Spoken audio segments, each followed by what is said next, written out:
Welcome to another episode of the Dr. Jeff Experience. I'm so glad that you decided to join us this evening. And man, let me tell you, we've got something that is so important that everybody should be in tune with. We're going to talk tonight about environmental and climate justice. Now, years ago, we used to hear that and we thought that, this had to do with tree huggers or that sort of thing. We envision hippies and the peace movement and all that. But let me tell you something. Environmental and climate, it's really injustice is what we're dealing with. And we want to make sure that you know what's really going on behind this environmental and climate justice movement. It is hurting so many communities, especially poor minority communities. We often hear about gun violence and drugs and all types of crime, but we never really hear about what's going on environmentally. I can recall in one of the neighborhoods I lived in Jersey, it was called a cancer cluster because of so many electric lines that they had the electromagnetic fields. I even had something called a Gauss meter that the electric company let me use to see how much electricity was radiating in those areas, because I fought this fight about no more building of electrical wires in our neighborhood. So tonight we're going to talk about that. But first of all, before we bring our guest in, which is a powerful guest, we're so fortunate to have our audience. What is environmental justice? And environmental justice is the idea that all people and communities have the right to live and thrive in safe, healthy environments with equal environmental protections and meaningful involvement in these actions. In other words, we ought to be able to live and breathe good air, a good, healthy climate. Black communities continue to live close to natural gas facilities and will continue to have a high cancer risk without pollutant levels being mitigated through the operation of this proposed rule. Air in many Black communities already violates various air quality standards, and at least 6.7 million Black people live near oil refineries. We see what's going on with our water, Jackson, Mississippi. You see what's happening in New York. You see what's happening all over the place with water. Environmental justice is about people in Detroit, Ohio, Chicago, Memphis, Kansas City, and elsewhere who have died, and others who are chronically ill because of exposure to toxins. Climate change is the new normal of more severe storms like Hurricane Sandy and Isaac, which devastated communities from Boston to Biloxi. Our sisters and brothers in the Bahamas and Inuit communities in Carolina, Alaska, and communities in Thibodaux, Louisiana, and beyond, they will risk losses to rising sea levels in the next few years. We've got to get a hold of what's called this thing called climate change and environmental climate justice. There is a group of people at the Bullard Center, we're going to learn more about that, who are at the forefront of dealing with climate change, environmental and climate injustice. And we are fortunate and blessed tonight to have one of those professionals in the forefront, as a frontline soldier tonight, Dr. Liza Powers. Let me bring her on. Dr. Liza, how are you? Thank you so much. I'm good. Thank you so much for having me tonight. I appreciate it. Thank you. So, Dr. Liza, I just gave a little brief synopsis of what's happening with this environmental and climate injustice in poor minority communities and the importance of knowing more about this. I can recall one of the worst things I've ever seen, and no matter what side of the fence people are on politically, I must bring this out. When Donald Trump became president, one of the first things he did through executive decision was to cut back on regulations with the EPA, the Environmental Protection Agency. Now, what that basically did was, to put it in other terms, was taking guns and bullets and put it in poor minority communities and said, here, because that's basically the same thing. Because when you cut back on the EPA and regulatory laws that go with that, what you basically said to the big guys in the environmental world, those factories and all of that, said, go ahead, you go ahead. We're cutting back on legislation on that. So you go ahead and put all the smoke into the areas. Go ahead and pollute the lakes and the ponds and the communities. Go ahead. We're going to cut back on what you're doing. So don't even worry about it. Even the cleaning of poultry and meats and foods and all that kind of stuff. The EPA inspects poultry, meats and dairies, all of that, farms. So, okay, I said enough. Dr. Liza, tell us about you. Tell us about you, yourself, your background, and then let's talk about the Bullard Center. Okay. I'm actually from a small town on the Texas-Louisiana border. I grew up in Texas. I went to Stephen F. Austin State University and graduated with a history degree. And eventually, when I relocated to Houston, I made the decision to study at Texas Southern University. They had a great urban planning and environmental policy program. And so the study of urban development, city planning had always really interested me. It was through the works of reading up on Dr. Bullard and some of the things there that got me interested in environmental policy. So I didn't originally start out thinking, you know what, let me study environmental policy. But the more I read and the more I understood about it, the more angry I got at, the disparities that are occurring. So this wasn't your original purpose or your original focus. No, I really just wanted to study something in urban development. But like I said, I started reading up on Dr. Bullard's work and other people's work. And my dissertation topic was mitigating transportation disasters during extreme flooding. So I looked at different flooding events that occurred in the Houston area. I specifically looked at Harris County, which is Houston is in, because we've had a lot of different memorable storms. The last large one was in 2017. It was Hurricane Harvey. And even what they found from the research of that is that Black and brown communities are more likely to experience flood devastation and pollution from the floodwaters. They're more likely to experience the contamination from that. And this is all policies that were put in place almost 100 years ago with redlining.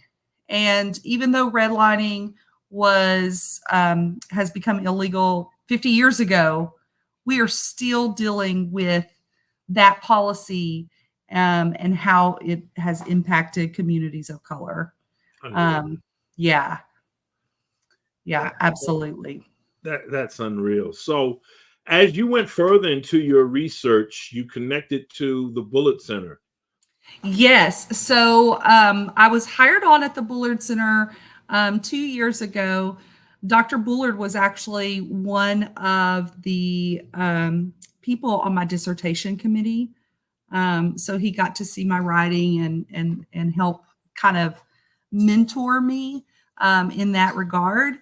And I was basically approached and they said, we've got to really look at energy security and things that are going on in communities of color in terms of natural gas, oil, and coal.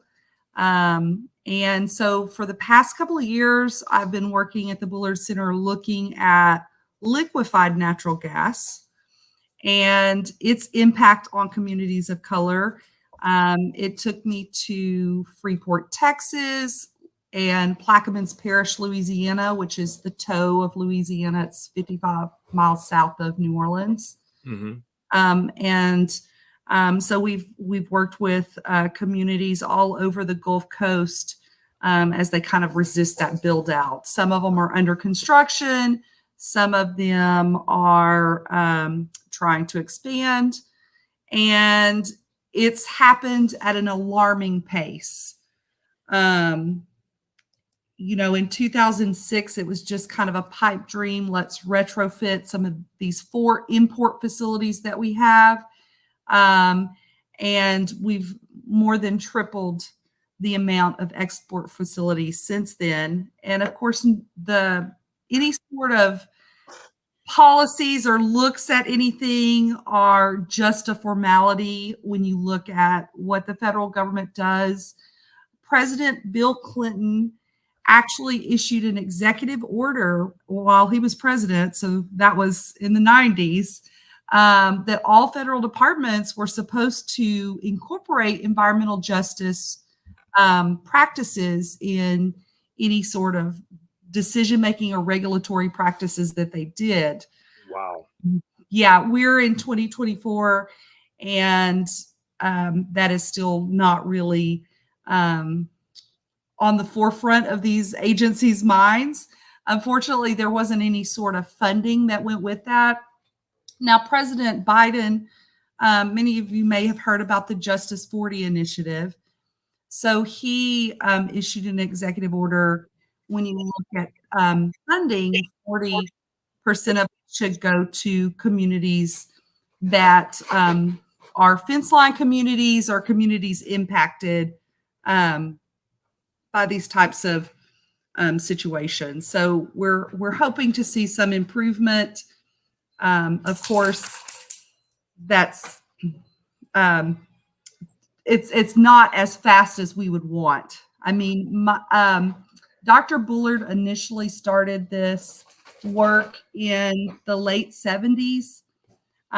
His wife was actually suing a waste management facility in Houston, Texas, and she sued on the grounds of civil rights because they were locating the facility in a middle-class Black American neighborhood. And almost all of the city incinerators, landfills, everything was located in communities of color or Black American neighborhoods. And at that time, only 25% of the population was actually Black Americans. So they were shouldering almost all of the burden when they only represented 25% of the total population. Sorry. And in today's world, Black Americans are 75% more likely than others to live near hazardous waste facilities. So these things haven't changed in terms of the numbers. There are still lots of things that need to be done to fix that. Wow. Dr. Liza, we look and we see now some of the language that is being utilized in politics, and we look at the whole subject of fracking. Yes. Could you talk a little bit about that and how that affects us? So I will say that fracking is this new technology that came out. It's unconventional is the term they use, in which they go into the sediment rock to extract oil and gas.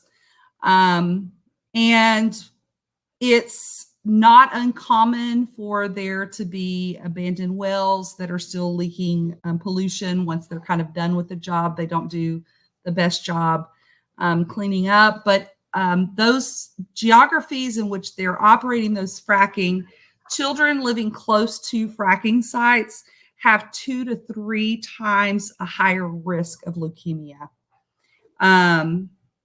And you also see air pollution and other things like that will impact reproduction You have children that are being born premature, underweight, or stillborn. And Black American women are more likely to experience this.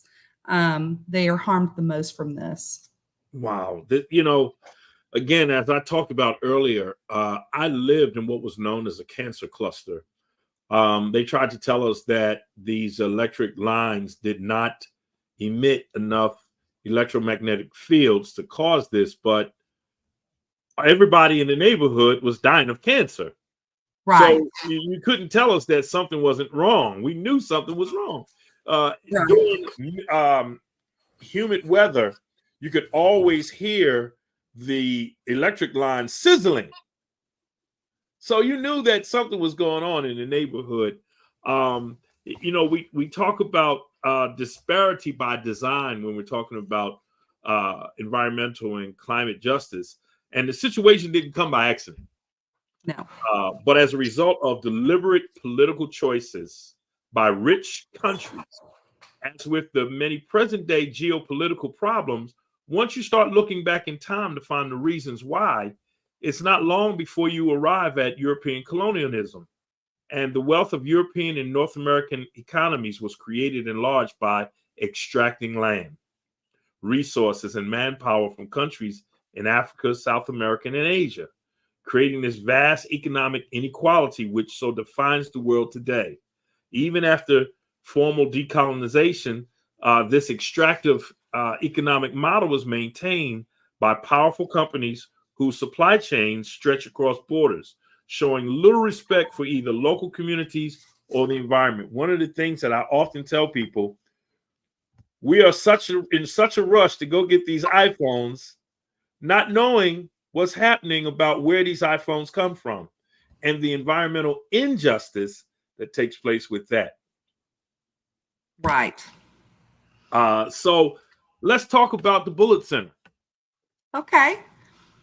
So Dr. Bullard founded it in 2021. And our focus, we have several different priority projects. Oh, good. You're pulling it up on the website. We have several different programs that we have.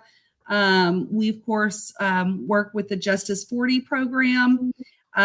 We also have an environmental career worker training program in which we train participants so that they can get job placement in the energy sector to help kind of clean things up. We also have something known as the Community Environmental Leadership Program. That is a summer institute in which community leaders across the Texas coastal communities participate and exchange ideas, exchange healthy dialogue, create story maps about their communities to help with advocacy measures. I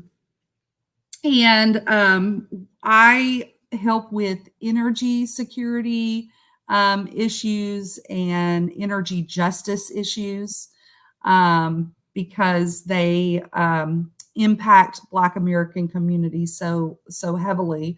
Like I said about the children more likely to have leukemia that are surrounded by fracking sites. There's all sorts of ways in which this has impacted people in terms of the displacement. So there's two ways that people are being displaced. One is simply from climate, all of the extractive activities of taking out all this oil and gas and drilling for more and getting more and more and more has definitely created our climate crisis, in which now you have people that are forced to relocate. One of the community leaders that I worked with liquefied natural gas has relocated twice due to the climate, and he thinks it's only a matter of time. He's a fisherman. It's only a matter of time where he'll have to actually relocate a third time. But you also have the displacement from eminent domain. Probably the most impactful stories that I've heard from that came from Freeport, Texas. I work with several community leaders.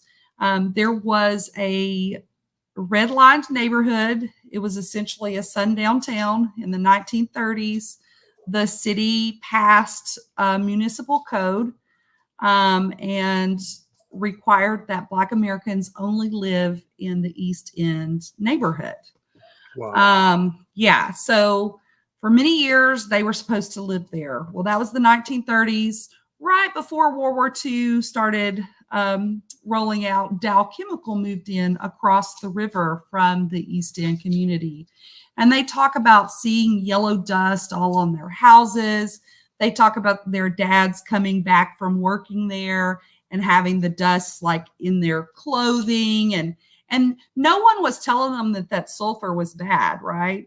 So they're just coming in and out of the house, and it's just everywhere that they're breathing. And if that's not enough that they're just constantly polluted from that, of course, having Dow Chemical move across the river from them started to devalue their property. And all of a sudden, what you also start to see is after their property is starting to be devalued, they're halting public services to them. They're not upkeeping their streets, and different things. And by the 1990s, the port decided that they needed that land. So after they were forced to live there in the 1930s, and they've established a well-established community, thriving businesses, places of worship, community-centered, they're being told that they're being forced out of their homes. And so that displacement probably, it bothered me a lot. It bothered me a lot, to say the least. So, I'm sorry. That's one of the terrible things that we see about this. Not only do you have this environmental and climate injustice, but it just takes a whole nother level. You force people to live in toxic areas. Yes. And then after they have inhaled, transferred all of those toxins into the house, spread it all over the place. A lot of people have died from it. Then you tell them that you want their land, and you give them pennies on a dollar. Pennies. So the money that these people got from that, they couldn't go find them a new house, that they could afford. They had already devalued it so much, and then they have to give them a fair trade. They have to give them a fair dollar amount, and that dollar amount is $10,000, $20,000. That's not even a down payment for a new house. Yeah. They did offer them some housing. They were like, you know what? We're going to offer you some housing. It's going to be just as good as what you got here. And they promised them a garage. It was a carport. Their community, they had never flooded before. Now they're in 100-year floodplain. And those that went to that neighborhood that the port found for them. So it's never equitable, and it's never just. So let's get this scenario so that people can picture it. This neighborhood was in a toxic area. They were inhaling and breathing in toxic waste, toxic substances. And then these factories come in and say, okay, we want your land, and we take it through eminent domain because it's for the good of the public, supposedly. And then they move them to a toxic area where now they're not dealing with a toxic substance, but they're in a floodplain area. Right. Well, and actually, unfortunately, that whole entire area is non-attainment for ozone. it's one of the community members says it's like chemical soup because you have all of these different refineries. You've got Dow, which is got its largest petro complex right in that neighborhood. You've got the liquefied natural gas now facility there. And of course, they're wanting to build it's called the Spot Terminal.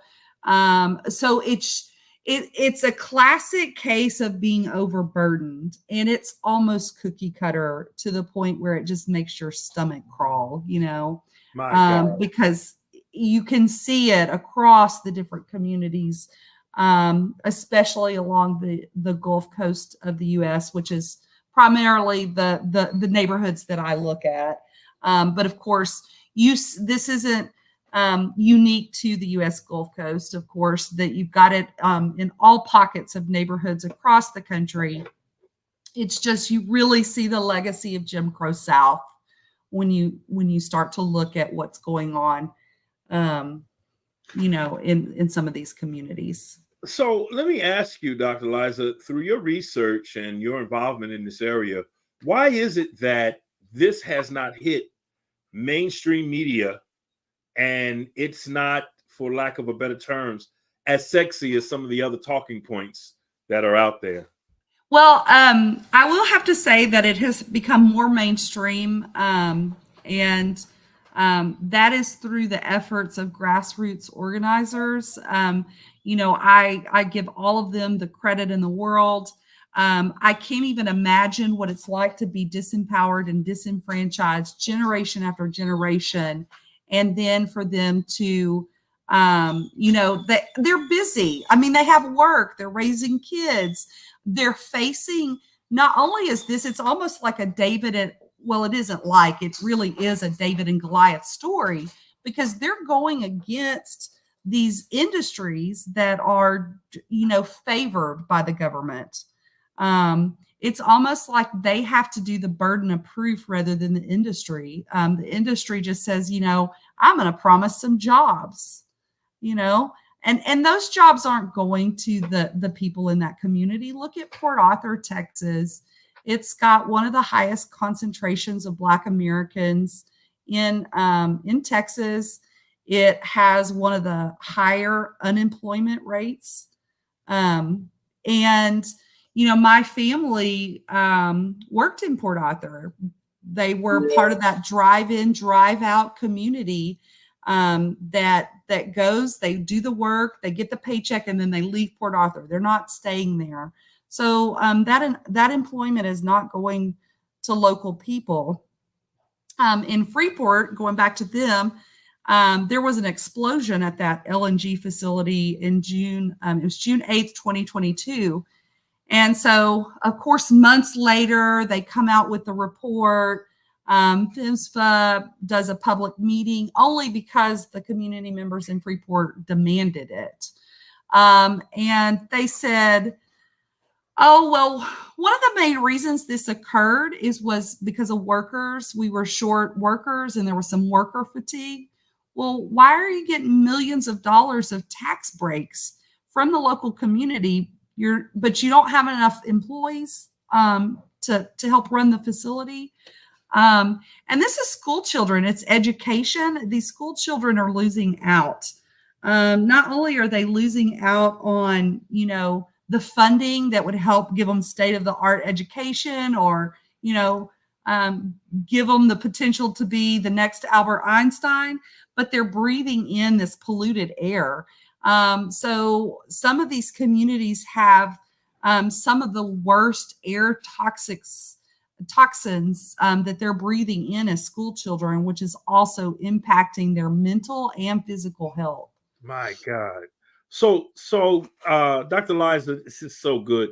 Listen, guys, you need to be tapping into your friends, your relatives. Let them know that we are streaming live through YouTube, live through Facebook, and through LinkedIn. You want any questions, any comments? Let people know what we're talking about. We're talking about environmental and climate justice and injustice. And we've got a special guest, Dr. Liza, who is here with us tonight. And she's from the Bullard Center. and she is just a wonderful source on what it is that we're talking about tonight. So tell your friends if they have any questions to go ahead and feel free to send in your comments, your questions. But Dr. Liza, I want to ask you. So I see that the Bullard Center is affiliated with Texas Southern University. Tell me how that Yes. works.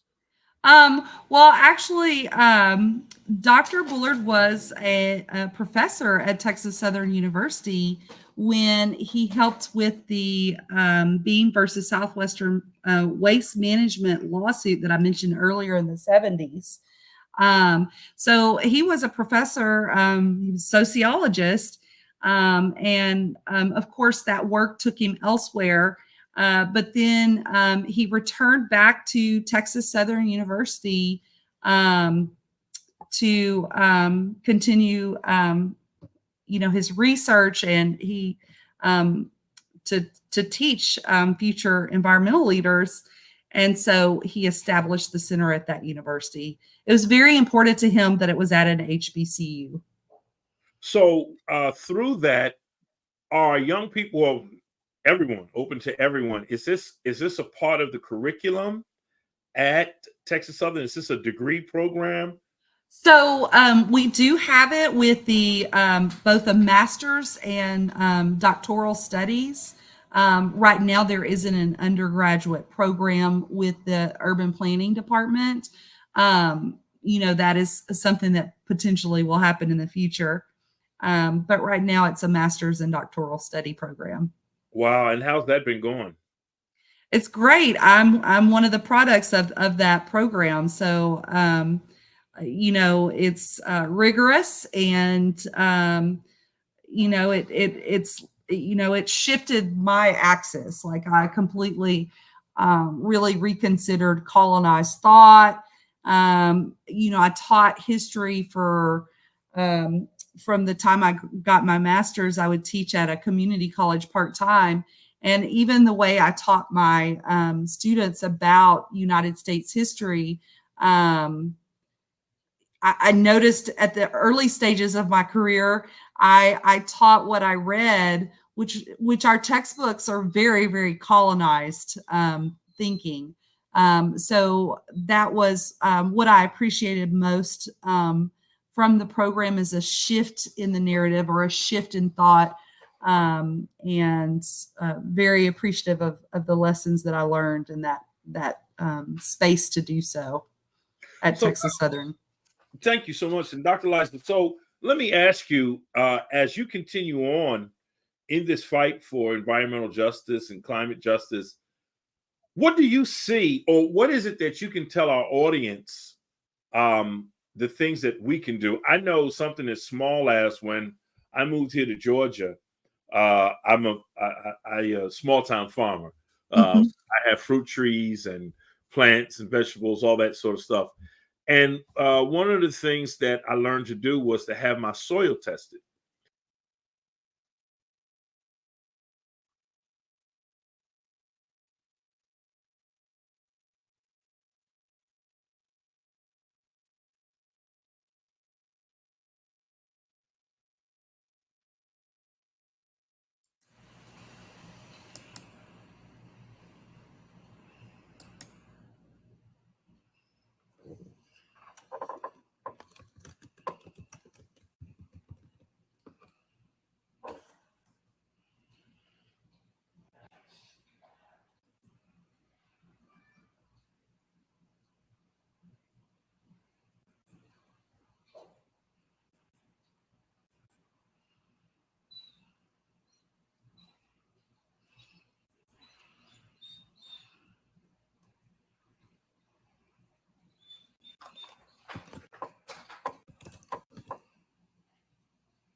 There we go. Okay, I was just sending you a message. As we speak about environmental justice, we just had a power surge in my area, and everything went awry. Wow. Crazy thing about that, power surges and power outages are 4 times more likely to happen in predominantly communities of color than in neighborhoods with predominantly white populations. Wow. Yeah. Any way you slice and dice it, from transportation, housing, health, it's so unfortunate. Well, you just had a perfect example of it. This is the first time this has ever happened, to the point Oh, where it's wow. like, oh man, what do we do here? Yes. So going forward, Dr. Liza, and thank God, I thank these everyone for tuning in. We have some people coming in late. Yeah, some people coming in late, but they're tuning in. And great information, all of that. So let me ask you a question. Going forward, what do we tell the public? What is the ask of you to the public to help in this fight? Well, I feel as if EJ communities are already, shouldering the fight. They're the ones that are doing that. I will say that use of plastics is really impacting communities of color. It's globally an issue, but if you think about some of these refinery communities, that they are, bearing the brunt so that we can live a life of convenience. So anytime that you can reduce and reuse is optimal. It's just really important to also, if you have the opportunity to grow food sources, that is also a great starting off point. Be in tune to what's going on in your community and use your voice. Understand your rights to participate in public forums, and continue the fight, the good fight, because so many. It's really the communities that are impacted that are usually the loudest, because they're the ones that are impacted by it. And so because of their voices, that's why you and I are sitting here talking about this tonight. It is those grassroots fence line community organizers. Yes, Karen, definitely recycling helps. Yeah, again, people, here's what gets me. So, and this is when the comments start coming in, because I step up on my platform, but it's okay. So we are, as you have talked about, poor minority communities are the most affected by environmental and climate injustice. And it's those communities that are less aware of their contributions to the injustice that is killing us. For instance, if we took a survey of how many religious institutions, whether it be churches or rabbis or mosques, how many of them recycle? I'm sure it would be minimal. Yes.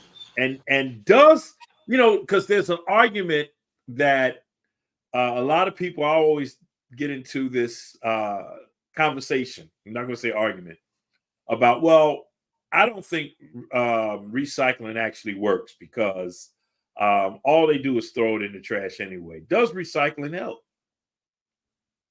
It helps, but really we're gonna have to change the narrative. We're really gonna have to relook at things, and we're gonna really have to tackle the companies that are also doing this. So I think we're going to have to change some of the things that we previously thought were okay. And that's difficult to think about on a daily basis. Can you give me an example of that? Well, for instance, recently in the news, they've talked about gas stoves and how they've contributed to children's asthma and different health disparities. And, there's been a lot of people in an uproar, a tizzy about that, away my gas stove. Oh man, let me tell you, I'm one of those. I cook on an electric stove now, but if I had my choice and I could snap my fingers, it would be gas. Yeah, but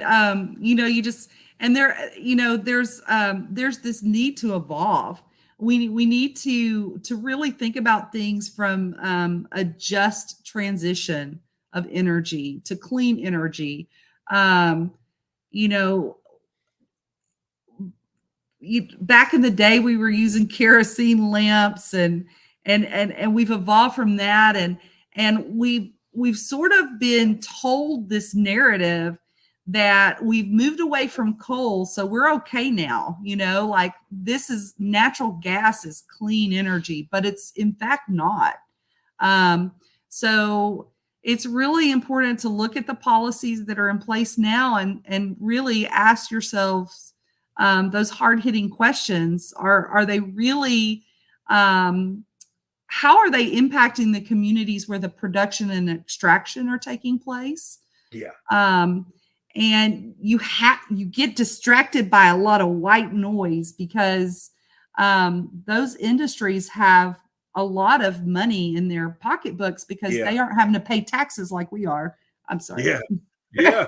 So they have all this money to spin the story to make even more money. Correct.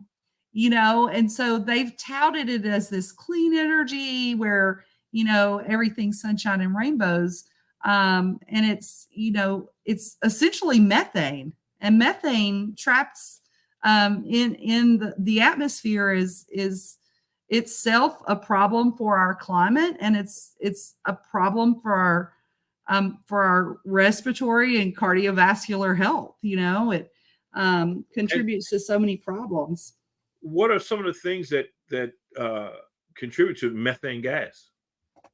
So what do you? I didn't understand your question. So what are some of the? I guess where does methane gas come from? Yeah, so that's from that fracking. They're bringing that in. But even so what happened is they found when they found this way to unconventionally extract it, instead of being conservative with the resources, they just kept extracting more and more and more. And there was this glut. What do we do with this glut? You know what? We're going to be an energy secure country, and we're going to use this to sell overseas. And so it became this big thing. And in order to ship it overseas, to reduce the volume, they wanted to make it into liquid. So they literally take the gas and they freeze it to negative 260 degrees. So it becomes a liquid form. But that's an extra step. You've already like fracked it out. Then you have these pipelines where it's basically, and so now we've taken this pollution and we're stirring the pot. Like, let's get it some more into these new communities. Wow. And for what gain? It's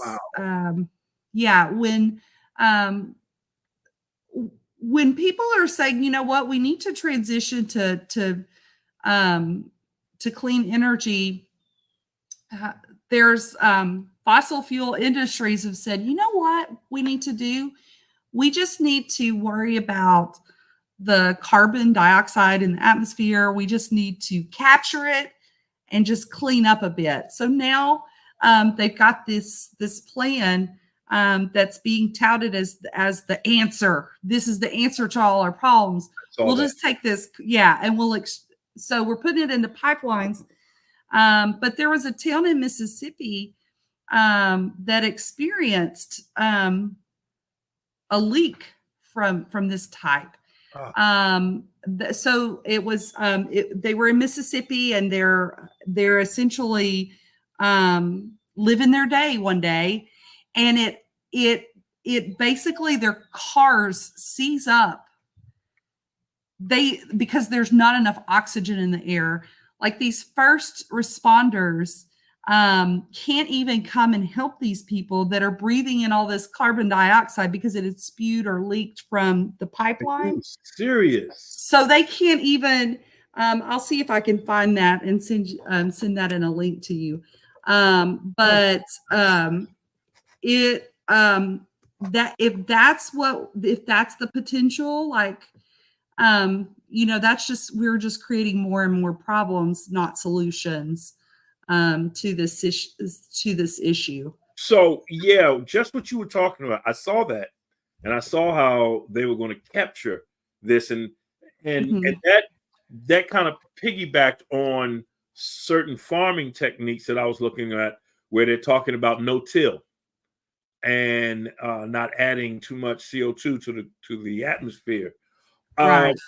I want to urge all of our listeners that as we have this type of conversation, you need to continue to do more and more research on what we're talking about, because the talking points that we have heard is always in the news. It's about abortion.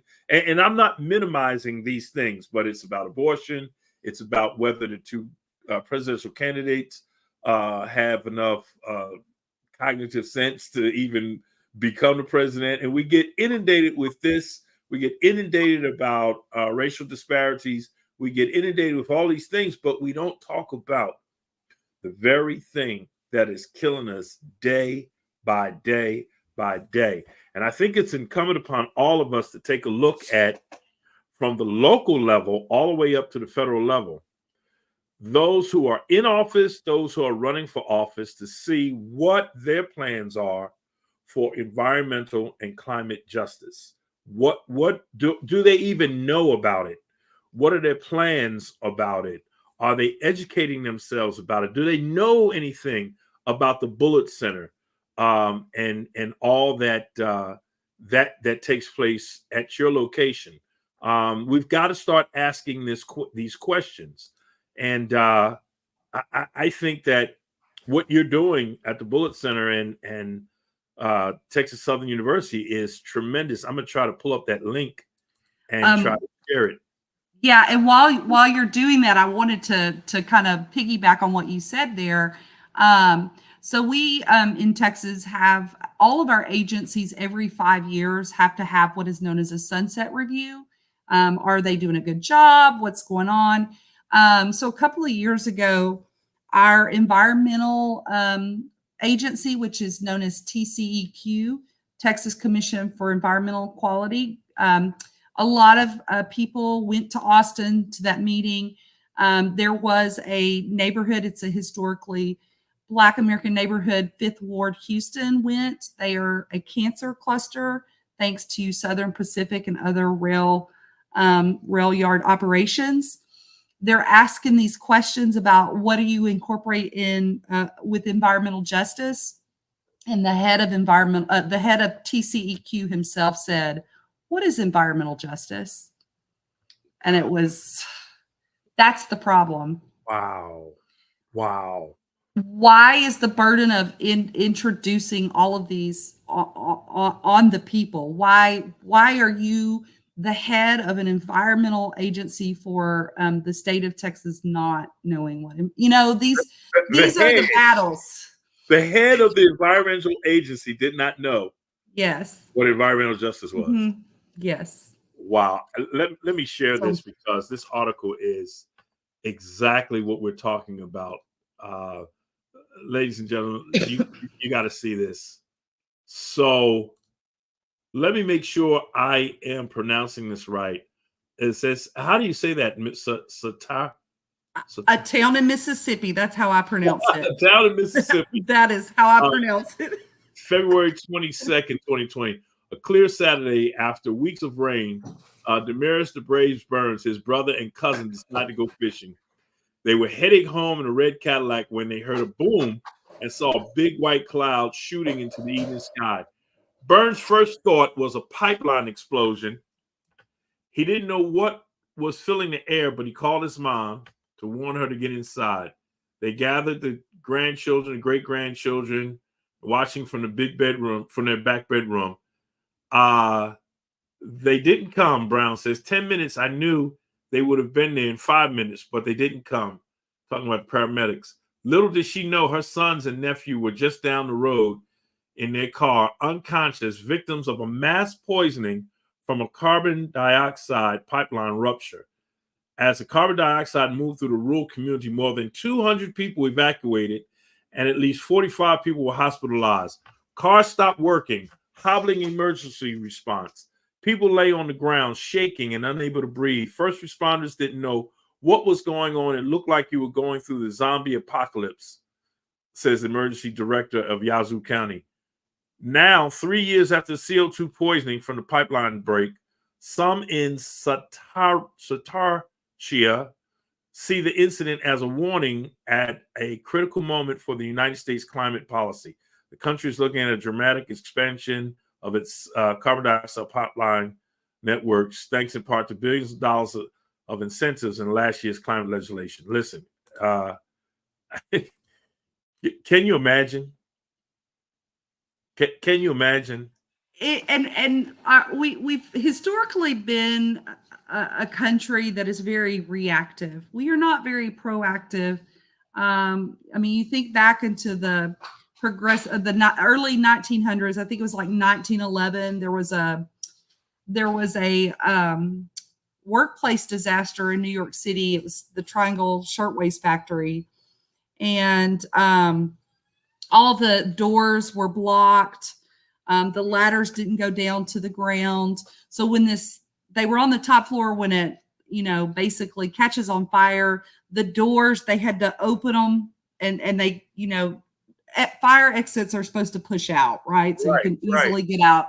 Your fire escape ladders need to go to the bottom floor. There's all these things now that we do because of that incident. So we're kind of one of, I guess as a country, historically, we just kind of have to have something like that happen. And then we're like, oh, you know what? We should have something to protect. So what we're doing with this carbon capture is we're just, you know what? We're going to do it here and here and here and here and here. And we're not going to think about like maybe making sure things are okay and working.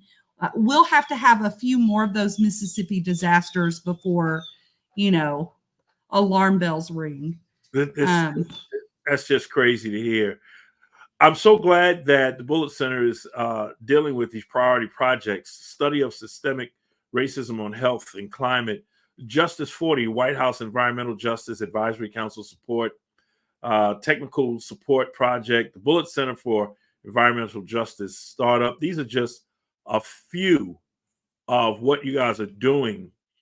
Climate Migration Project, Historically Black College Universities Communities Worker Health and Safety Training Program, quick COVID-19 Quick Strike Project, Data to Action Project, Multi-Hazard Disaster Preparedness. I mean, this is fantastic work. I'm so glad to be able to share this information with our audience tonight. We have a question, and I often thought about this, about chemtrails. We see these airplanes and we see the white lines, this, that, and the other. And I've heard pros and cons. It's nothing more than exhaust that dissipates in the air. But then you hear the rumors about chemtrails, and so what's the whole thing about that? Well, that isn't actually my area of expertise, but I would dare say, if I did some research on it, I mean, if it wasn't natural, like if God, a divine being such as God or whoever you believe, if they didn't create it or it wasn't naturally there, yes, that's what I always say. It's probably not perfect, and there's probably some problems involved. That's so good, Dr. Liza. I always say that. Listen, if it's man-made, there's a problem. The best thing for our climate trees. We didn't create them. They were already here. Wetlands, fresh water. We were provided all this stuff. And the indigenous people tried to tell those the colonizers when they came, trying to show them how to use the land and use the resources. And, when they came to colonize, it was like, let's fence it in. You don't want to fence it in. Well, it's our land now. And there's all these valuable lessons that were not heeded, from. Yeah, you're so right. When I talk, when we talk about gardening, and people say, "Oh man, there's no exercise in that," and I tell them, "Okay, you carry about 10-pound bags of dirt off a hill into a yard, and then have to pick them up and empty them into a raised garden bed, and then have to rake. And you got to get up early in the morning before that sun gets over those trees, because you're going to sweat bullets out there." And even now, early in the day, I was climbing the ladder trying to reach up to pick the peaches out the trees before the squirrels take my whole harvest. Let me tell you something. Early in the morning, when I go out and deal with the plants and all, I don't have enough energy to get to the gym. So what we did was we burned energy. We were healthy because we grew our own food. We exercised. We farmed. We were part of we were part of nature. We grounded. We were out in the yards with our bare feet, so we were grounded. All of these things of nature we were a part of, and we let it go. And now we want everything fast. We want microwave this. We want microwave that. We don't read food labels. We had a show on not too long ago. A gentleman was telling us about food labels. What's organic? What's GMO? What's natural? And we don't even talk about the importance of reading food labels now to know what's in our foods that's killing us. I had an old pastor that used to tell us that, Jeff, we're digging our graves with our teeth because we're not concerned. And then for those of us I don't care what your religion is, if we talk about how much we love God or our creator, then how could we not care about what was created by the creator?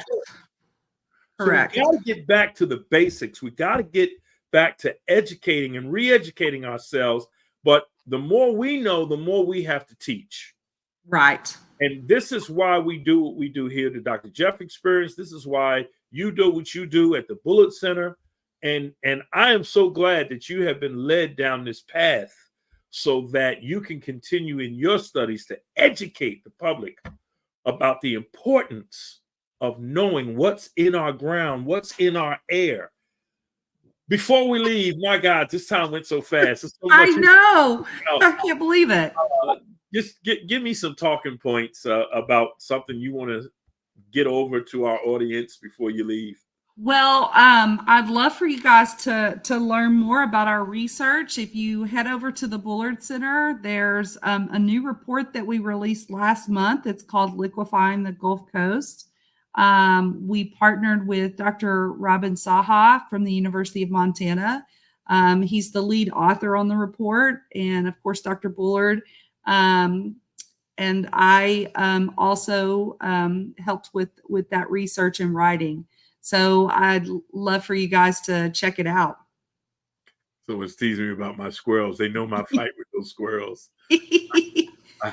I had a barbecue not too long ago, and they watched families of squirrels just taking peach by peach by peach going down the fence line. Wow. The squirrels thought you were taking their peaches. Yeah, I know. I was. Yeah. So tell me about that report again.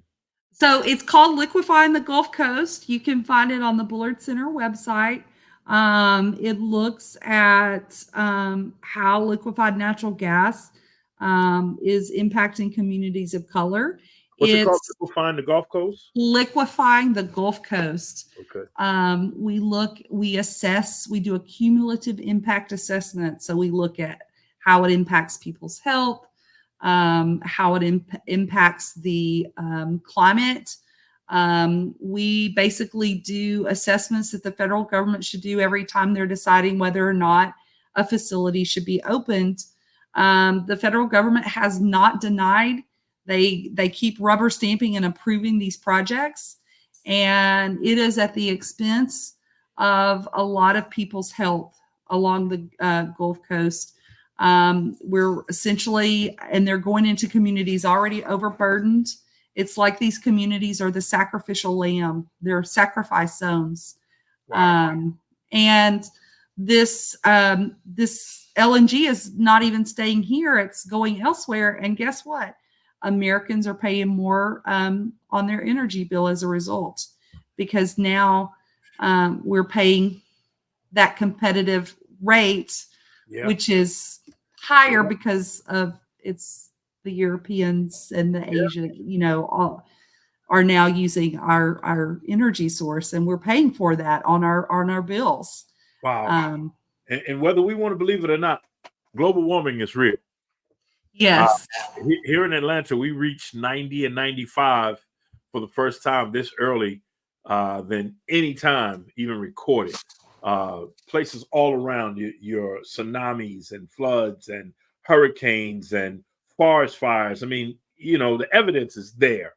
Well, and the National Oceanic Atmospheric Administration released their findings that the last 12 months that we have had, the very last 12 months, so this last year, each month was the hottest month on record ever.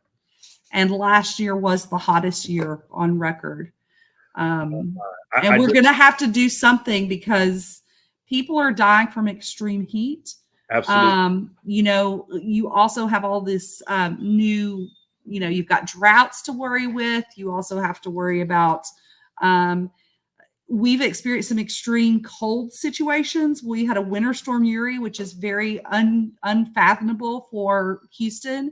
Yes. But of course, our floods are becoming more extreme. Yeah. They're more damaging. The storm surges higher. They're happening more frequently and more intensely. So it's real. And what we don't realize is that this costs everybody.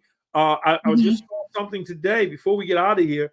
The cost of schools throughout the United States and how they have to readjust and look at air conditioning for schools that never even thought about it. And I thought to myself, we didn't have air when I was in school, but it wasn't that hot.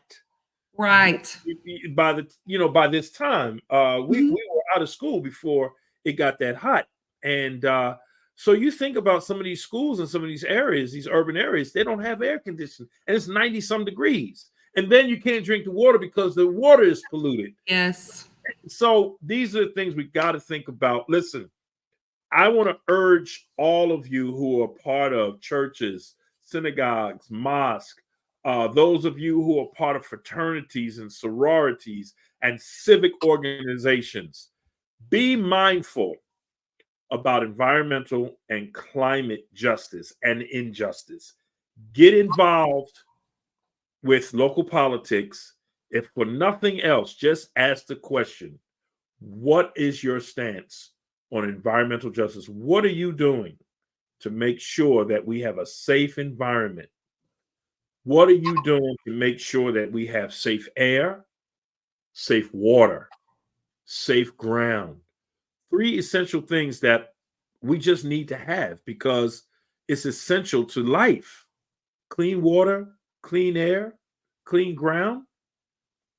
We tearing down these trees, and I saw deer out, and it's like they're almost lost, like they've gotten a home. And I know people probably thinking about, oh, Jeff, you're getting real sentimental, but it goes from one thing to another, because now those deer who are roaming around looking for food, what happens is you see more and more car accidents involving deer, and you crash into one of those, you're going to have some damage. And then who knows what's going to happen after that, what you're going to run into.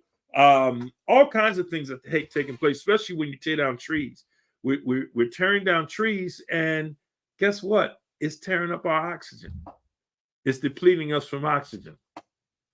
So, get involved. I remember Arbor Day when I was a kid. We went out and planted trees. You got your little tree in the bag, and everybody went out for a field trip, and they planted those trees. Dr. Liza, I can't thank you enough. Dr. Liza Powers, everyone. Come on, let's Yes, thank you so much. I really appreciate it. Thank you for having me. Special. I've been trying to get someone from the Bullard Center since we started the Dr. Jeff Experience. And tonight we were blessed to have Dr. Liza Powers. She is professional. She's a postdoctoral scholar. Here's her information at the Bullard Center for Environmental and Climate Justice. She's got an awesome background. She's the real deal, for real. So we thank you for your time, and we pray that God would continue to bless you, to have health. Thank you. And so keep your mind straight and strong so that you can continue in your studies. And hopefully we'll have Mr. Bullard as a guest one day. Yes. He would love that. Yeah, we're going to continue to do what we can to support. Listen, guys, if you get a chance, go out and get Dumping in the Dixie. Absolutely. The Race, Class, and Environmental Quality. Great book. I'm halfway through it. And let me tell you something. It's eye-opening. It's not just happening in poor minority communities. It's happening everywhere. And as we continue to fuss and argue about these small, trivial things, the big guys are happy because they're making money doing what they do, affecting how the air that we breathe and the water that we drink. Listen, God bless you all. Thank you for tuning in tonight. Let me see. Let me check comments here. Okay, thank you. Good info. Thank you so much. All right. Okay, others are coming in. Listen, we thank you so much. We always say to our audience, go out, meet needs, solve problems, and save the planet. Yes. Save the planet. Dr. Liza, hold on one second while we're in this stream. God bless you all. See you next Tuesday.